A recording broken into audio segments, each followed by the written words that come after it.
Anyway, I have 6 books I want to read that seem like they have some like interesting female heroines, you know, not your usual grumpy sunshine, and I will come back and report back on every book, the relationship dynamic.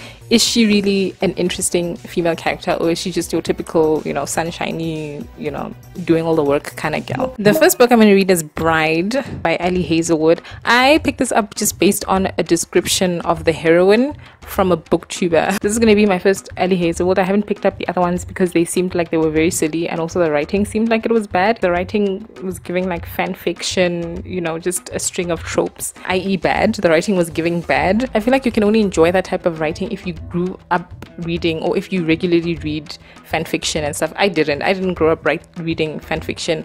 I grew up reading like whatever romance novels I could find lying around the house, mostly Harlequins. But like, we'll see. Hopefully this surprises me. I hope I enjoy it. Also, this book is a marriage of convenience, and I love marriages of convenience. Love them. My favorite romance trope, hands down. Then I have Careless Whispers by Synithia Williams, and this was in the synopsis. Elaine knows how people view her: cold-hearted, ambitious, ruthless, but it doesn't matter. My prediction for that book is that she's not actually going to be any of those things. It's actually going to be that she's actually very sweet inside or whatever. That's fine. That's okay. But I expect that I'm not going to finish this book because I'm going to lose interest early on, because I think they're going to hook up early on and I'm going to be bored after that. That's what I think is going to happen. We'll see. Then I have By Mutual Consent by Tracey Richardson, and this one is a lesbian marriage of convenience. Our main character, one of our main characters, she might be like your uptight, career-focused archetype, which I'm into, and I'm interested to see if the relationship dynamics and also the character traits of our love interest will mirror the heterosexual romance. I want to see if the girls are doing something different. Then To Catch a Raven by Legend of the Game Beverly Jenkins. This is in the synopsis. Lying and cheating may be sins to some people, but for Raven Moreau, it is a way of life. She comes from a long line of grifters and couldn't be prouder. Sign me up. One thing I'm scared of is that the love interest is going to be like the grumpy, serious one, and our main character, our lady, she's going to have to play the charming cad and like coax him into the relationship. I am afraid of that. I'm scared, but we'll see. Then I have The Duke Who Didn't by Courtney Milan. This one is here because of Grace, aka Books and Cooks, who has been on the campaign trail for Courtney Milan, but also this is in the synopsis. Miss Chloe Fong has plans for her life, lists for her days, and absolutely no time for nonsense. Oh my god, yes please. But I think this is another one that I'm not going to finish because our male main character in the synopsis is described as being a, and I quote, mischievous trickster. I'm gonna throw up. You are a grown man. Grow up. Anyway, those are the books. Hopefully we can find an actual interesting lady character. If you don't know what this video is about, check out part 1, where I ramble and rant about, you know, female characters, female heroines in romances. So I'll start with the story. It's a paranormal romance. There are vampires, spelt with a Y. I'll let you figure out where the Y is, and werewolves, a third creature, humans. They live in a city, I guess. So I'll start with the book itself, and then we'll get into if I got what I wanted out of this book. Spoilers, no I didn't. But anyway, the book itself, first of all, this is too long. The writing was not as bad as I thought it would be. It was bad. It was just as fanficky and exhausting as I thought. Oh my god, I wish this was in third person. It wasn't. The story is narrated by the main character, who spends so much time making quips, being snarky, kept taking me out of the story, and that's what makes it fanficky. The fact that the main character, who is supposed to be telling me the story, keeps giving me running commentary on what's happening. And I feel like that could work in fanfiction where someone else has already done the work of like world building and character development and all of that, so you are already familiar with the character. So it could be interesting to see this character that you are already invested in react to certain situations. It could work in fanfiction, but in this it did not work for me. It was, oh my god, it was so quippy and snarky. Everything needs to have a joke. I did laugh at some of the quips and jokes, especially towards the beginning, before I started getting tired of it. Now with the romance, there was just some very silly contrived miscommunication. It was, oh my god, oh my god, it was so silly. It was basically just the male main character just not telling the female main character things. Just not gonna tell her for very silly contrived reasons. So the entire romantic tension, conflict hinges on the contrived miscommunication, and that makes for a frustrating read. Had I been invested, I wasn't. I was like reading this book in a very meta way. I'd say after like 50 pages, I was like, okay, this is just like not for me. As I suspected, this would not be for me. The writing is grating, but I want to know why people like Ali HazelWood so much, and I want to see like where this is going. But that's what the story is basically. Fated mates, you know, star-crossed lovers, insta love, miscommunication. The other thing that kept my interest in this book is that there's a mystery. Our female main character, the narrator of this book, her friend has gone missing, and she thinks that this man that she's agreed to marry might have something to do with it for reasons. Back to the contrived miscommunication thing. In the conflict of this, am I spoiling? Is this a spoiler for Bride Ali HazelWood, by the way? In the conflict, the man says some like he's a werewolf, whatever. He says some like really terrible, horrible things.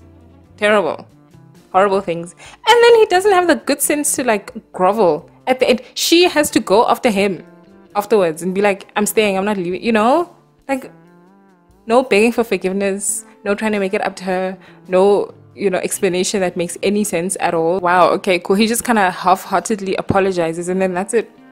All is forgiven, and they lived happily ever after. It's good stuff. So the reason why I was reading this book, our heroine, when she's like prickly but not really, she kind of reminded me, I don't know why, it reminded me of the goth from NCIS. I don't know why. I love that goth. I don't know, here it was like the constant quips and the running commentary. It was hard for me to like this lady. This character was also, oh my god, frustratingly oblivious. Maybe people like the dramatic irony. I don't like it. I don't like it. It just makes the characters seem idiotic to me when everybody in the story, including the reader, knows what's going on, and the character just can't put two and two together because it's so obvious. It's like, how are you cannot be this dumb. It just, in this especially, it felt like a very cheap way to create tension and conflict and prolong the slow burn, which was not really existent. They didn't really spend that much time together, you know, or have like any cute fun interactions. It was just, you know, this entire book, this lady being oblivious and the man not telling her something that was very obvious. And then on top of that, there's also the fated mates thing, which I don't like. I just don't find the idea of like fated mates romantic, like at all. It's basically just, I don't love you because I like you. I love you because I have to, because of biology, because I have no choice. That's not romantic. One thing I will say about Ali HazelWood is this writer is not embarrassed to be cringy. And I don't know if I mean that as a compliment. Like, I'm just trying to figure it out. I don't think I do. I don't know. Especially in the love scenes, the dialogue and some of the things that happened, there was like some Omega-verse and Omega-verse adjacent things happening. Everything I know about the Omega-verse, I know against my will, by the way. I hate it. And the dialogue and like the sniffing and licking each other in the plane. I was like, and the way that they talk to each other. I'm like reading this like, Ellie, you know, I think it's cool to like not be embarrassed sometimes, like just to not have like any self-awareness. I don't know if I mean this as a I don't know, maybe like there's something admirable about that. I don't know. I just feel like I have to admire that level of shamelessness begrudgingly, because me, I would be embarrassed. Some of these lines, oh my god. Anyway, ultimately, this is a very dorky book, but not like dorky in a fun way, like New Girl. It's just dorky, quippy, snarky fan fiction. As a paranormal romance, it's not that interesting. This world is weak. If you want a good paranormal romance, oh my gosh, I recommend Heather Guer's Once Bitten. Oh my god, that book is sweet and sour. Split into 2 parts, sweet and sour. And, you know, the sweet parts are sweet. I love it.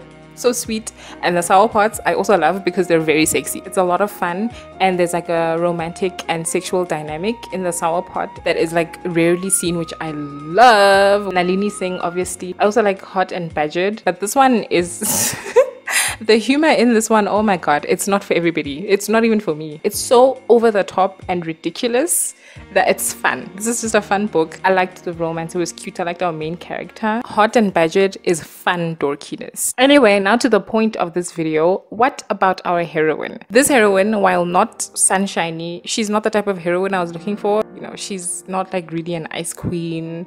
She's kind of closed off, but like not really. This one was just a painfully oblivious dork who thinks she's funny. 1 tart but sweet grape juice out of 5. Now for the male main character, our hero is a plank of wood, an interesting plank of wood with a martyr complex and terrible communication skills. Oh my god. Oh, this guy was so annoying. He gets 1 sticky lollipop stolen from a baby, so it's all sticky and covered with drool, and you don't feel good eating it because like the baby is crying now. The baby that you stole it from is now crying.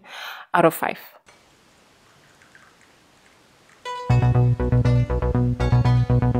By mutual consent. Oh my god, this book is the color brown, beige, dull, flat in the writing style, the characters, their lives, their issues. So we have late 30s nepo baby doctor, hates socializing, also hates shopping because that's for girls. This is a lesbian romance, by the way. She is set up with a starving artist, social butterfly, who's like 10 years her junior, by her mother. Mother does some shenanigans behind the scenes. They decide to go with it. They set up a contract that social butterfly will accompany nepo baby to, you know, all of the nepo baby social events she has to attend, and, you know, kind of smooth things over, do all of the socializing and making her look good and all of that. Their conversations, dull. The social events they go to, dull. No emotions were stirred in anybody, including me, except for lust, honestly, between our 2 main characters. Well, not even. Lust by our nepo baby main character for social butterfly. That's kind of it. Oh my god. I didn't finish this book. Now, as for our ice queen, the reason why I was reading this book, I give her 1 bagel out of 5, and it's a bagel with no cream cheese, not even sesame seeds. No, her personality, whatever, was just like the way it was to set up with the fake dating thing, and then nothing happens. Nothing is done with it. It goes nowhere. This is how she's described in the book, this alleged personality that she has. She was a perfectionist, a high achiever driven to the point of exhaustion and obsession, someone who was happily unaware of everything peripheral. She lived in her own world and was completely fixated on her own needs and interests. Where was this character? In which book? I would have loved to have read that book, because in this book she's just horny. And then the love interest gets 2 out of 5 donuts, and like not even a nice donut, one of those ones that are shaped like hot dog buns with just cream inside, and like unflavored cream. No vanilla bean pods were opened anywhere near the vicinity of this cream. Not even fake vanilla, not even vanilla was in this. I actually finished this book. I actually finished Careless Whispers. Shout out George Mike. I mean, rest in peace, George Michael. My god. So this one gets 2 stars for me. The story overall, the book itself, this writing is so basic. The sentences are choppy. The dialogue is very literal. And things are way over explained. Like, a character will tell you exactly what they're feeling, when they're feeling it, why they're feeling it in detail. Nothing is left to the imagination. Nothing is left to figure out. Very utilitarian. Speaking of characters, these characters were also blocks of wood. They're archetypes, but barely, but still like bland somehow. There's nothing in you while reading this that could ever imagine that any of these people are real people. The main female character is so sloppy and messy. Like, oh my god. I don't usually like reading from characters who are like a mess, like just an over-the-top mess like this lady is. But you know, I finished this one, and the only reason why I finished this is because I didn't care about anything or anybody in this. I didn't care at all. It was like watching a telenovela. Goofy, over-the-top rich people drama. The plot of the book centers around like business stuff. These people own like, I don't know, a tobacco empire or whatever. I don't care. I was skipping all of these business scenes. I could not. Like, if I had to read them, I would not have finished this book because they were very dull to me. Basically, our guy gets our gal fired after he starts of like a shouting match with her at the office. Oh my god. Otherwise, it is mostly a dull book saved by the melodrama. Anyway, the reason why I was reading this book, our heroine, our female main character, there's some ice queeniness in her, I guess, but like at the end of the day, she's just a messy block of wood. Not at all what I was looking for. She is interesting, I'll give you that, but like not really. I will give her one basic as salt shaker full of salt, but with this salt shaker, the person you live with, used this over a pot of something they were cooking, over a steaming pot. So now it's all clogged. And also, when they replaced some of the salt, they didn't put the lid back on properly. So when you use it in the morning, you have to shake it a little bit more aggressively than you usually would to get some salt out. But because it wasn't closed properly, it spills all over your breakfast. And now you have eggs covered in a mound of salt and salt shaker lid. The male main character, I was gonna give him 1, just basic as sweet out of 5. But no, not even that. This man is just a block of wood. He's just a block of wood. He's not even sweet. He's not a sweet man. Also, the heroine had to do all the work. Granted, she was a mess, so she did have to do a lot of work on herself. But still, if this was me, like, just move away where she would not have to deal with her weird sociopath of a father and her brother who enables this psychotic behavior. Oh my god, this is the type of family member where if you were to get divorced from your abusive husband, this family member would tell him where you live. They would tell him your new address. And also the sister is such a goddamn brat. I wanted to slap this lady. Our female main character's name is like Elena or something. So Elena's sister married Elena's ex-husband.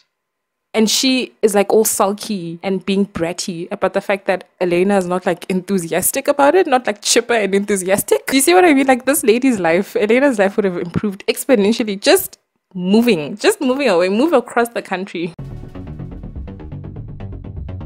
The Duke Who Didn't. I think this one was just too silly for me. Like it lost me in the second chapter. I would say probably the second chapter. I was like, oh god, okay, no. Like I just could not get on board with the premise. And this is basically what the premise is. She had told him to be serious. He had realized he was in love with her and wanted to marry her. Then he had recollected that he was the Duke of Lansing, and she had absolutely no idea. Finally, he had remembered that his mother had so hated her life as Duchess that she had fled the country with Jeremy in tow the week his father had been put in his grave. Was that what he was going to offer Chloe? A life she hated? How could he be serious about her under those circumstances? Just tell her that. Just say that. Exactly what I just said. All of that internal dialogue that I read from your point of view, just say that. Talk to her like a grown-up. Have a conversation with her, with the woman you supposedly want to marry, and then figure something out. Instead of a conversation between two grown-ups who supposedly want to get married to each other and, be life partners, we get hijinks and lists and bargains, just silliness, just wacky, silly stuff, and so much internal dialogue. Oh my gosh. Also, this was told in 2 points of view. We get both of their points of view. So I didn't even have like the excitement of like, oh, I wonder what the love interest is thinking right now. I didn't even get that. I couldn't even get that enjoyment out of this. Yeah, this is just not for me. Also, the story itself, I felt like it was just half-baked. Like there were a lot of different things happening, but they didn't quite coalesce into like one good story that flowed. There's Jeremy and his cowardice. Then there's Chloe and her father and the sauce. They want to get like sauce revenge or something. This one was my favorite part because there were a lot of descriptions of food in this. This was the most Chinese part of the book, which I enjoyed quite a lot.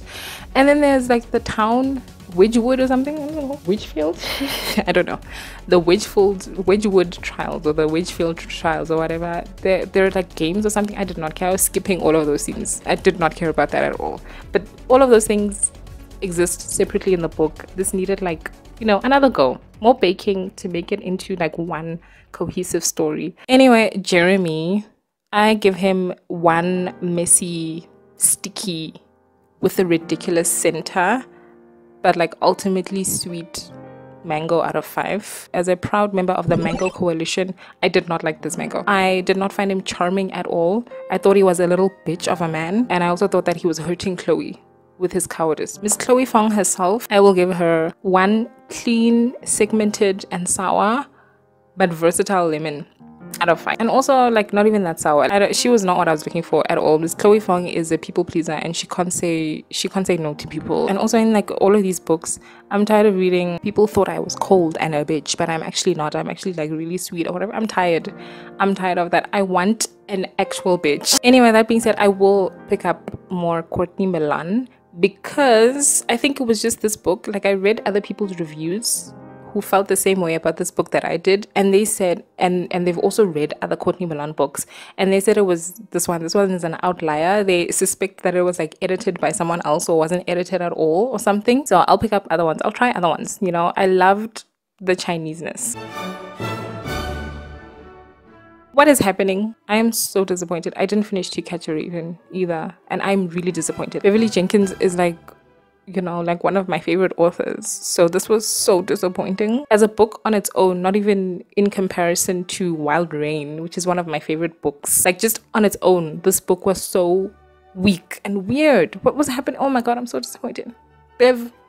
Now the problem with To Catch a Raven is that this one felt like it needed more time to bake. Things between our characters were happening so quickly, like out of nowhere. There was no build up to them like warming up to each other. There was no tension, there was no chemistry. I read other reviews and some people were saying that they did have chemistry but agreed with me about the tension thing. No, they didn't. There was no chemistry.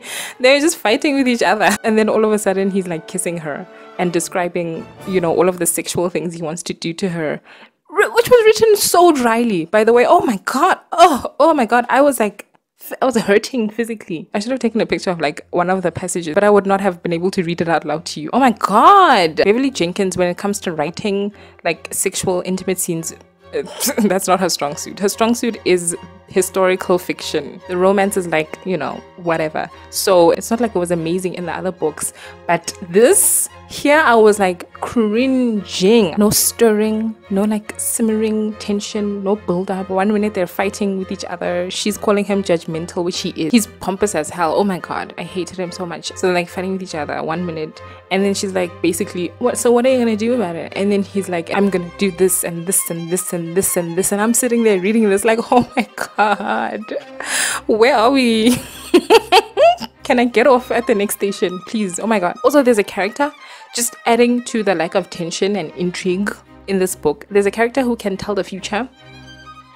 I don't want to get into it. And she is like, you guys are going to get married. And no, she just tells us straight up that they're going to get married at the end. Apparently her, you know, her predictions always come true or whatever. This happens very early on in the book and removes all the tension. And I don't understand why. Like, what was the point of that? So we don't even get the build up to that. Anyway, this is about two people from different worlds. A rich guy with a stick up his ass and a woman who is like, you know, a career criminal from a family of criminals.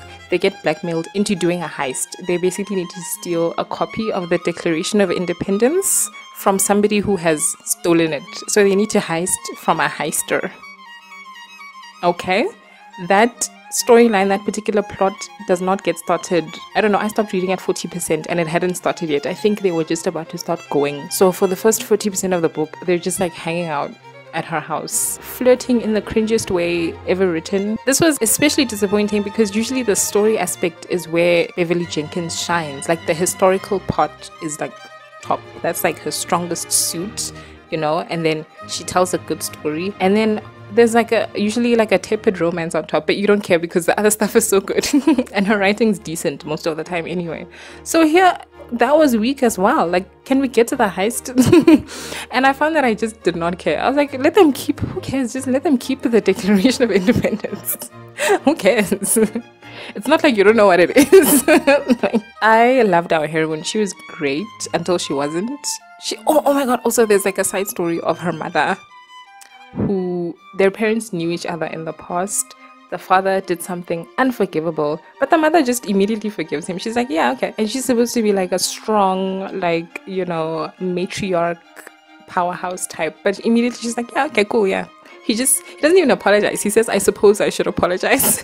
And doesn't apologize. And she's like, yeah, okay. Anyway, the reason why I'm reading this book, her character, I liked her character. This is what I wanted. You know, until the romance stuff started, I wanted a better love interest for her. But this is what I wanted. I wanted her. She's no, you know, Rain from Wild Rain. So I give her 4 tart, crisp, but refreshing Granny Smith apples out of 5. And him, I give... I hated him. He gets like a 1 out of 5. Rich, smooth, sensuous bar of chocolate, I guess. Except this is like fake chocolate. This is just terrible low quality chocolate. There's no cocoa butter in this chocolate at all. This is palm oil. Overall, there was only one book it was the Beverly Jenkins book that had a heroine that I was into, that I wanted to read about, but that book was terrible and I didn't even finish it. The other ones did not deliver on the Ice Queens I was promised at all. Also, the love interests, most of them were terrible. I can't think of like one. I think they were all horrible. They didn't even have their own archetypes like they usually do. They were just all planks of wood, most of them, except for the Bev Jenkins ones. He was like a pompous rich guy, but like I hated him. And in the Courtney Milan, I thought that I would be annoyed by the male main character being like a mosquito of a man, but it was other thing. It was cowardice that annoyed me. Also, why did I say 6 books at the beginning of this? I don't know where I got 6 books from.